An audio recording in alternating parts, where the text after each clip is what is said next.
सबसे पहला आज जो टॉपिक शुरू कर रहे हैं वो है लीव सैलरी, या जिसको लीव इनकैशमेंट भी आप बोल सकते हैं। दोनों का मतलब एक ही है, लीव सैलरी बोलिए या लीव इनकैशमेंट बोलिए। होता क्या है पहले वो समझा दूं, फिर टैक्स ट्रीटमेंट पे चलूंगा। यहां तो हम लोग टैक्स ट्रीटमेंट पढ़ने वाले हैं, बट मैं आपको थोड़ा सा समझा देता हूं कि ये होता क्या है। लीव सैलरी, नाम से क्या समझ में आ रहा है? लीव में रहने की सैलरी, छुट्टियों की सैलरी नहीं। लीव सैलरी का मतलब क्या होता है जरा समझ लीजिए, एग्जाम्पल से समझाता हूं। मान लीजिए एक ऑर्गेनाइजेशन है, वो अपने एम्प्लॉय से कहती है कि आप हर महीने 2 छुट्टियां ले सकते हैं। हर महीने 2 लीव हम आपको अलाउ कर रहे हैं, 2 छुट्टियां लेंगे तो आप ले सकते हैं, हम आपकी सैलरी डिडक्ट नहीं करेंगे। अब मान लीजिए एक एम्प्लॉय है राम और एक है श्याम, दोनों की सैलरी मान लेते हैं 10,000 रुपीज पर मंथ की है। राम बड़ा वफादार है, वो छुट्टियां नहीं लेता, उसको काम से बहुत लगाव है, मन लगा के काम करता है, आलस बिल्कुल नहीं है, छुट्टियां नहीं लेता। लेकिन जो श्याम है वो आपकी तरह है, समझदार है। वो कहता है जब 2 छुट्टियां मिल रही हैं तो काहे ना ले, तो वो किसी ना किसी तरीके से 2 छुट्टियां ले लेता है। अब जब सैलरी मिलने का टाइम आता है तो श्याम को बताओ कितनी छुट्टी है? 2 छुट्टी, उसको सैलरी कितनी मिलेगी? 10,000। और राम को कितनी मिलेगी? 10,000। इस पूरे में परेशानी किसको होगी? राम को। क्यों? राम को क्यों परेशानी है जरा बताओ। राम कह रहा है भाई हमने भी काम किया, श्याम ने भी काम किया, श्याम ने तो छुट्टियां ली, हमने छुट्टियां नहीं ली, सैलरी हमको भी उतनी मिल रही है, उसको भी उतनी मिल रही है। अगली बार से राम भी क्या करेगा? छुट्टियां लेना शुरू कर देगा कि ज्यादा वफादारी का कोई फायदा ही नहीं है। इसलिए एम्प्लॉयर क्या करता है, श्याम को तो 10,000 ही रुपए देगा, लेकिन राम के साथ एम्प्लॉयर की मर्जी है, मतलब कोई कंपल्जन नहीं, इनकम टैक्स वाला नहीं करे कि ऐसा ही करना है, मर्जी है दो लोगों की। तो एम्प्लॉयर आमतौर पे क्या करता है, वो जो राम की 2 छुट्टियां बची जो उसने ले सकता था नहीं ली, उसका एडिशनल पैसा राम को दे देता है कि लो भाई 2 छुट्टियां तुम ले सकते थे नहीं ली, 100 200 500 जो भी, एडिशनल पैसा दे देता है। श्याम के हम पैसे काट नहीं सकते, लेकिन राम को एडिशनल दे तो सकते हैं। या फिर वो 2 छुट्टियां कैरी फॉरवर्ड करवा देता है कि भाई कैरी फॉरवर्ड कर लेते हैं, आगे कभी तुम्हें लेनी होगी तब ले लेना। या कुछ ऑर्गेनाइजेशन में लैप्स हो जाती हैं, लैप्स मतलब खत्म हो जाती, नहीं ली नहीं ली। या कुछ ऑर्गेनाइजेशन कैरी फॉरवर्ड करती जाती हैं, और जब आप रिटायर्ड होंगे, जब रिटायरमेंट का समय आएगा, तो मान लीजिए आपके पास पड़ी हुई हैं आपके क्रेडिट में 100 छुट्टियां। 100 छुट्टियां मतलब क्रेडिट में पड़ी है, मतलब अनअवेल्ड लीव्स। अनअवेल्ड लीव्स का मतलब जो छुट्टियां आप ले सकते थे लेकिन आपने ली नहीं। तो एम्प्लॉयर क्या करेगा, उन 100 छुट्टियों का पैसा जितना बनेगा वो आपको दे देगा। तो लीव सैलरी का मतलब वो लीव जिसके लिए आप एंटाइटल्ड थे ऑर्गेनाइजेशन में, बट आपने उसको नहीं अवेल करी, और एम्प्लॉयर उसके लिए आपको पैसा दे रहा है। पैसा ही नहीं दे रहा है तो बात ही खत्म, इनकम टैक्स वालों का कोई लेना देना नहीं। पैसा दे रहा है तो ऐसे में इनकम टैक्स वाले दौड़े दौड़े आ जाते हैं। हमारे इनकम टैक्स में फिक्टिशियस कैरेक्टर है यादव जी, ठीक है ना, यादव जी बोलेंगे यानी इनकम टैक्स वाले। जैसे ही लीव सैलरी का पैसा मिलता है, तुरंत कौन आ जाते हैं? यादव जी। और यादव जी का कहना है कि भैया पैसा मिला है तो टैक्स तो देना है। अब लीव सैलरी का पैसा या तो ड्यूरिंग एम्प्लॉयमेंट आप ले लोगे, ड्यूरिंग एम्प्लॉयमेंट मतलब ड्यूरिंग सर्विस पीरियड, मतलब रिटायरमेंट से पहले ही हर साल का मान लो एम्प्लॉयर आपको देता चलता है, या हर महीने का देता चलता है, तो ड्यूरिंग सर्विस पीरियड आपको पैसा मिलता चलता है। ऐसे केस में इनकम टैक्स लॉ कहता है कि फुली टैक्सेबल करेंगे आपके हाथ में। जितना भी पैसा मिलता चलेगा, अगर ड्यूरिंग एम्प्लॉयमेंट मिलता चलेगा तो फुली टैक्सेबल करेंगे, यानी पूरा पूरा टैक्सेबल होगा, आपकी इनकम में जोड़ा जाएगा, फिर जो भी इनकम टैक्स बने वो बात की बात है। मान लो आपको पूरे साल का 10,000 रुपए लीव सैलरी का पैसा मिला, तो 10,000 रुपए आपके हाथ में टैक्सेबल होगा। लेकिन अगर आपको लीव सैलरी का पैसा मिल रहा है रिटायरमेंट के समय, किस समय मिल रहा है? रिटायरमेंट के समय, और आप गवर्नमेंट एम्प्लॉई हो, आप कौन से एम्प्लॉय हैं? गवर्नमेंट एम्प्लॉय हैं, सेंट्रल गवर्नमेंट के या स्टेट गवर्नमेंट के, आप गवर्नमेंट एम्प्लॉय हैं, तो आप बिल्कुल दमाद हैं। दमाद है मतलब आपसे हम टैक्स नहीं लेंगे, आपके लिए वो लीव सैलरी का पैसा फुली एग्जेम्प्ट, यानी अगर आपको रिटायरमेंट के समय 5 लाख रुपए लीव सैलरी का पैसा मिला, फुली एग्जेम्प्ट, मौज करिए।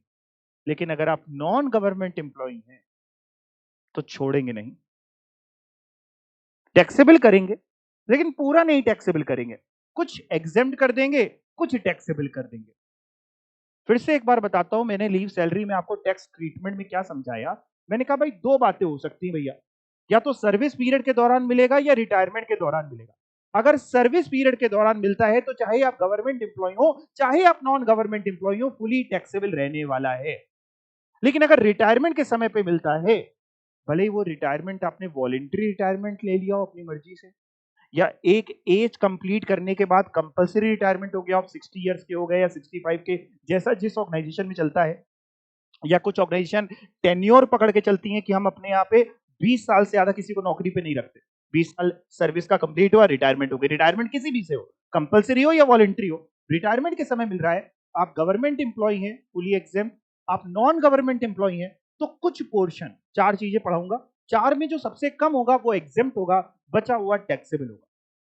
आइए पढ़ के देखते हैं, अब आपको समझ में आएगा। पढ़िएगा, लीव सैलरी, या जिसका एक और नाम क्या है, पढ़ो, क्या लिखा है, लीव इनकैशमेंट, यानी लीव सैलरी का पैसा आपने ले लिया। देखिए, if received during service period, अगर आपको सर्विस पीरियड के दौरान रिसीव हुआ है तो क्या होने वाला है, फुली फुली टैक्सेबल। किसके लिए बेटा, गवर्नमेंट एम्प्लॉय के लिए कि नॉन गवर्नमेंट के लिए, दोनों के लिए। चाहे आप गवर्नमेंट एम्प्लॉय हो चाहे नॉन गवर्नमेंट एम्प्लॉय हो, अगर सर्विस पीरियड के दौरान मिलेगा तो पूरा का पूरा टैक्सेबल। दूसरा, if received at the time of retirement, sir कैसा रिटायरमेंट, बेटा लिखा है वेदर ऑन सुपर एन्वेशन और अदरवाइज। ये क्या होता है, सुपर एन्वेशन का मतलब होता है कि रिटायरमेंट हो रहा है कंपलसरी, एक एज अटेन करने के बाद कंपलसरी रिटायरमेंट, आप 60 इयर्स के हो गए, कंपलसरी रिटायरमेंट। या फिर एक पर्टिकुलर पीरियड ऑफ सर्विस होने के बाद, आपने, ऑर्गेनाइजेशन का रूल था कि 25 साल से ज्यादा हम किसी को सर्विस पे नहीं रखते, 25 साल हो गए, कंपलसरी रिटायरमेंट, वो होता है सुपर एन्वेशन। तो कह रहा है रिटायरमेंट चाहे सुपर एन्वेशन हो चाहे अदरवाइज हो, अदरवाइज मतलब चाहे वॉलेंट्री रिटायरमेंट ले रहे हो, कोई फर्क नहीं, रिटायरमेंट होना चाहिए, अपनी मर्जी से रिटायर्ड हो रहे हो या जबरदस्ती रिटायर्ड हो रहे हो इसकी वजह से। तो if received at the time of retirement whether on superannuation और अदरवाइज। देखिए सुपर एन्वेशन का मतलब मैंने नीचे लिखा है, सुपर एन्वेशन मींस, पढ़िए क्या लिखा है, compulsory retirement on completing certain period of service, कि 20 साल 15 साल आपने कंप्लीट कर लिए, इसके बाद आपकी कंपलसरी रिटायरमेंट होगी। या फिर और ऑन अटेनिंग पर्टिकुलर एज, कि आप 60 62 65 इयर्स के हो गए, जो भी जैसा भी ऑर्गेनाइजेशन में है, तो कंपलसरी रिटायरमेंट होगी। यानी इस बी पॉइंट में हम केवल कंपलसरी रिटायरमेंट को कवर कर रहे हैं कि दोनों को कवर कर रहे हैं, यही तो मैं बता रहा हूं। सुपर एन्वेशन भी लिखा है, अदरवाइज भी लिखा है, अदरवाइज मतलब वॉलेंट्री रिटायरमेंट भी यहां कवर्ड है। ठीक है, क्या होगा ऐसे केस में, दो बातें। पहली, फॉर गवर्नमेंट एम्प्लॉयज, कौन से government employee, only central government employee, underline करिए, only central government employee and state government employee, इनके लिए फुली एक्सेप्ट। मतलब लीव सैलरी के लिए हम इन दोनों को छोड़ के, सेंट्रल गवर्नमेंट और स्टेट गवर्नमेंट को छोड़ के, बाकी सबको नॉन गवर्नमेंट मानते हैं, non government employee. Local authority का कोई एम्प्लॉय है तो लीव सैलरी के लिए वो नॉन गवर्नमेंट है। हो सकता है आपको आगे के कुछ रिटायरमेंट बेनिफिट पढ़ाऊं तो वहां पे वो गवर्नमेंट एम्प्लॉय की डेफिनेशन में हो, यहाँ पे नहीं है। इसलिए थोड़ा सा पेचीदा हो जाता है सैलरी चैप्टर, क्योंकि कहीं पे कुछ मतलब है, कहीं पे कुछ मतलब है।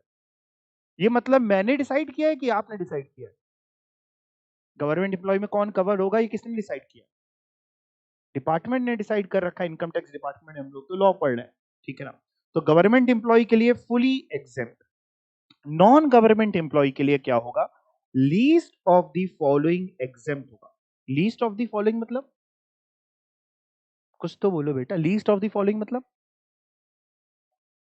जो इन 4 फिगर में सबसे कम अमाउंट होगा वो एग्जेम्प्ट होगा। जो इन चार में सबसे लीस्ट होगा, कम होगा, कौन कौन सा, पहला, एक्चुअल अमाउंट रिसीव, जितना आपको लीव सैलरी का एक्चुअल पैसा मिला है वो आप फर्स्ट वाली फिगर में लिख लीजिए। दूसरी फिगर में एवरेज मंथली सैलरी ले लीजिए, महीने की salary, average monthly salary, multiply कर दीजिए उसको 10 से। जब आप उसको 10 से मल्टीप्लाई कर देंगे यानी 10 महीने की सैलरी हो गई। एवरेज मंथली सैलरी लीजिए यानी एक महीने की एवरेज मंथली सैलरी लीजिए, इंटू 10 कर दीजिए, इंटू 10 करते ही 10 महीने की हो गई। तो दूसरे पॉइंट में 10 महीने की सैलरी ले लीजिए। तीसरे पॉइंट में 3 लाख लिख देंगे, ये मैक्सिमम लिमिट है। और चौथे पॉइंट में कुछ एक फॉर्मूला सा लिखा है, unavailed leaves into average monthly salary divide by 30। अभी समझेंगे इसको। ये जो 4 फिगर्स आएंगी, इन चारों फिगर्स को हम लोग घूर घूर के देखेंगे और इन चारों फिगर में जो सबसे मैं चाह रहा हूं आप बोलें, जो सबसे कम होगी वो एग्जेम्प्ट होगी, रिमेनिंग अमाउंट टैक्सेबल होगा। फॉर एग्जाम्पल आपको लीव सैलरी का पैसा मिला, मान लेते हैं 1 लाख रुपए रिटायरमेंट के समय। हमने 4 फिगर निकाली, चारों में सबसे कम थी 10,000। 1 लाख मिला था, 10,000 चारों फिगर में सबसे कम फिगर आ रही थी 10,000। एग्जेम्प्ट कितना होगा? 10,000। टैक्सेबल कितना होगा? रिमेनिंग 90,000। 1 लाख मिला, 10,000 एग्जेम्प्ट, 90,000 टैक्सेबल। एग्जाम में सोच समझ करके क्वेश्चन करना कि क्या पूछ रहा है। हो सकता है आपसे पूछ रहा हो कितनी लीव सैलरी एग्जेम्प्ट होगी, तो 10,000 सही आंसर होगा। हो सकता है आपसे पूछ रहा हो कितनी लीव सैलरी टैक्सेबल होगी, तो 90,000 आंसर होगा। कई बार बच्चे क्वेश्चन पूरा नहीं पढ़ते और आंसर दे देते हैं। वो पूछ रहा था एग्जेम्प्ट कितनी होगी और आप आंसर दिया है कि 90,000 एग्जेम्प्ट होगी। आपको जो आता है वो नहीं बताना, जो वो पूछेगा वो बताएंगे तो पास होंगे। 4 में जो सबसे कम वो एग्जेम्प्ट, रिमेनिंग अमाउंट टैक्सेबल। कौन कौन से 4 है? पहला क्या लिखा हुआ है? एक्चुअल अमाउंट रिसीव, जितना एक्चुअल अमाउंट मिला। दूसरा एवरेज मंथली सैलरी इंटू 10। अभी मैं आपको यह भी सिखाऊंगा कि एवरेज मंथली सैलरी कैसे निकलती है। देखिए जो पहली फिगर है ये तो क्वेश्चन में दी होगी, एक्चुअल अमाउंट रिसीव तो क्वेश्चन में लिखा होगा कि उसने रिटायरमेंट के समय लीव सैलरी का इतना पैसा मिला, 1 लाख, 2 लाख, 5 लाख, 10,000, जो भी मिला वो तो एक्चुअल अमाउंट रिसीव्ड होगा, वो तो मैं लिख ही लूंगा। दूसरी फिगर में एवरेज मंथली सैलरी इंटू 10 चाहिए, तो एवरेज मंथली सैलरी का क्या मतलब है, वो कैसे निकलती है वो भी सिखाऊंगा। इंटू 10 तो कर ही देंगे। तीसरी फिगर में कुछ सीखने वाला है नहीं, 3 लाख ये अपर लिमिट है, कैप लगी हुई है, 3 लाख रुपए की मैक्सिमम लिमिट लॉ कह रहा है, इससे ज्यादा एग्जाम हम किसी सूरत पे नहीं करेंगे, 3 लाख रुपए लिख देंगे। और चौथी फिगर में फॉर्मूला है unavailed leaves into average monthly salary और डिवाइड किया गया है 30 से 30, जिसमें एवरेज मंथली सैलरी तो मैं एक बार आपको सिखाऊंगा तो उसमें आपका सेकंड पॉइंट में भी कवर्ड हो जाएगा और फोर्थ में भी। एवरेज मंथली सैलरी इंटू 10 ऊपर भी कर रहे थे, सिखा दूंगा, वो वहां पे भी कवर्ड हो जाएगा और यहां भी लिख देंगे। और एक चीज सिखानी पड़ेगी, अनअवेल्ड लीव्स। वैसे नाम से क्या समझ में आ रहा है, अनअवेल्ड लीव्स का मतलब क्या होगा? अनअवेल्ड लीव्स का मतलब होता है जितनी छुट्टियों के लिए वो एंटाइटल्ड था लेकिन उसने ली नहीं, वो है अनअवेल्ड लीव्स। फॉर एग्जाम्पल वो पूरे अपने जीवन भर में 700 छुट्टी के लिए एंटाइटल्ड था, 700 छुट्टी के लिए एंटाइटल्ड था, ली उसने केवल 500। अवेल्ड लीव्स जो उसने करी वो 500, तो अनअवेल्ड हो गई 200। बड़ी सिंपल सी बात है। तो क्या क्या ये 4 फिगर तो हैं, एक्चुअल अमाउंट रिसीव, दूसरी एवरेज मंथली सैलरी इंटू 10, तीसरा 3 लाख रुपए, चौथा unavailed leaves into average monthly